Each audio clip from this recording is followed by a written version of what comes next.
Ethan was known as the useless boy in his town.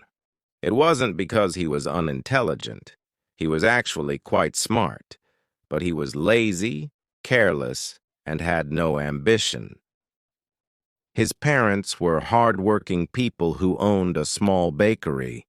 They woke up early every morning, baking fresh bread and pastries for the town. They hoped Ethan would help them, but he always found excuses to avoid work. "Ethan, wake up! We need help in the bakery," his father would call. Ethan groaned, rolled over in bed, and mumbled, "5 more minutes." Those 5 minutes always turned into hours. At school, Ethan was no different. He never paid attention in class, never did his homework, and always looked for shortcuts. "Why should I study?" he would say. "It's too much effort."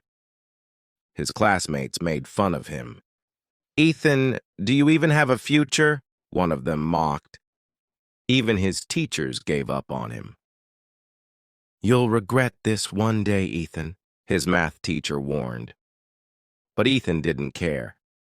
He spent his days wandering aimlessly, wasting time on his phone and playing video games late into the night. He never thought about his future, never thought about changing. One evening, Ethan's father sat him down. His voice was firm but kind. "Ethan, you are my son, and I love you. But if you continue like this, life will be very hard for you. I won't always be here to take care of you." Ethan laughed. "Dad, don't worry. Life will work itself out." His father sighed. "Life doesn't work itself out, son. You have to work for it." Ethan ignored his father's words, believing that life would always be easy. But he had no idea that his world was about to change forever. One day, Ethan woke up late, as usual. He stretched, grabbed his phone, and scrolled through social media while his parents worked at the bakery. But something felt different. The house was too quiet. "Mom? Dad?" Ethan called out. No response.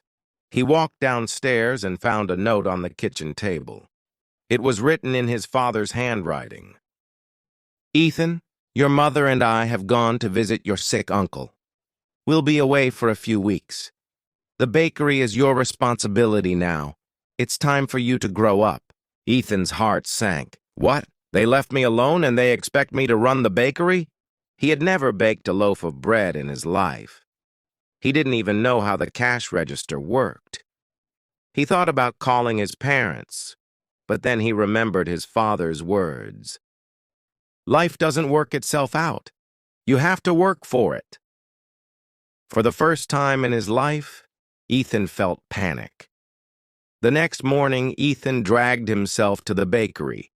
Customers were already outside, knocking on the door. "Where's your father?" an old woman asked. He's gone." "I guess I'm in charge now," Ethan mumbled. The customers laughed. "You? Running the bakery? You can't even wake up on time." Ethan's face turned red, but he swallowed his pride. He opened the shop and tried to copy what he had seen his parents do. He mixed flour and water, but he forgot the yeast. The dough came out hard as a rock. He tried to bake a cake, but he left it in the oven too long. It burned to a crisp. By the afternoon, the entire bakery was a disaster. Flour was everywhere, the shelves were empty, and the customers had left. Ethan sat down, exhausted. "This is impossible," he whispered. Just then, his best friend Jake walked in. "Wow. This place is a mess," Jake said. Ethan groaned. "I have no idea what I'm doing." Jake sighed and sat next to him. "Dude, your dad tried to teach you all this, but you never listened." Ethan felt a lump in his throat. He had always thought life would be easy, but now he was struggling. He realized something. He had wasted so much time doing nothing. That night, instead of playing video games, Ethan did something he had never done before. He worked. He watched baking tutorials, read his father's old notes, and practiced until his hands were sore. By morning, he had made his first proper loaf of bread. It wasn't perfect, but it was something. For the first time in his life, Ethan felt useful. But the real challenge was still ahead. Ethan stood in the bakery, staring at the loaf of bread he had finally baked. It wasn't perfect, maybe a little too hard on the edges, but it was the first thing he had ever made with his own hands. The next morning, he opened the shop again. This time, he didn't sleep in. He was up before sunrise, following his father's notes and watching tutorials online. He made mistakes, a lot of them, but he didn't quit. Jake showed up again. "Still struggling?" he asked with a smirk. Ethan sighed. "Yeah, but I'm getting better." Jake raised an eyebrow. "That's new. You never used to care about getting better." Ethan didn't answer, but deep inside he knew Jake was right. He was changing. The test. A week passed. Ethan had figured out the basics, but the bakery was still struggling. Customers didn't trust him yet. They missed his father's bread. One afternoon, Mrs. Thompson, an old regular, walked in. "I'll give your bread a try, boy, but if it's bad, I'm telling everyone." Ethan swallowed hard and handed her a fresh loaf. She tore off a piece, chewed slowly, and stared at him. The silence was unbearable. Then she smiled. "Not bad, kid. Not bad at all." Ethan grinned for the first time in weeks. He had done it. Word spread and more customers started coming back. His confidence grew. He experimented with new recipes, improved his baking skills, and even learned how to manage the money. For the first time in his life, Ethan felt proud of himself. A surprise return.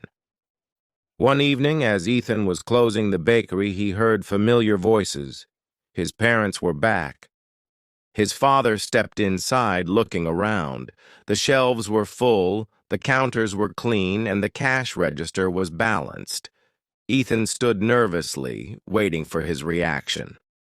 His father picked up a loaf of bread, examined it, then took a bite. He chewed slowly, just like Mrs. Thompson had. Then he nodded. "Not bad." Ethan exhaled in relief. His mother hugged him. "We're so proud of you, Ethan." For the first time in his life, Ethan felt worthy of those words. The useless boy. No more. Ethan had always believed life would take care of itself. But now he understood the truth. Life gives back what you put into it. He was no longer the useless boy.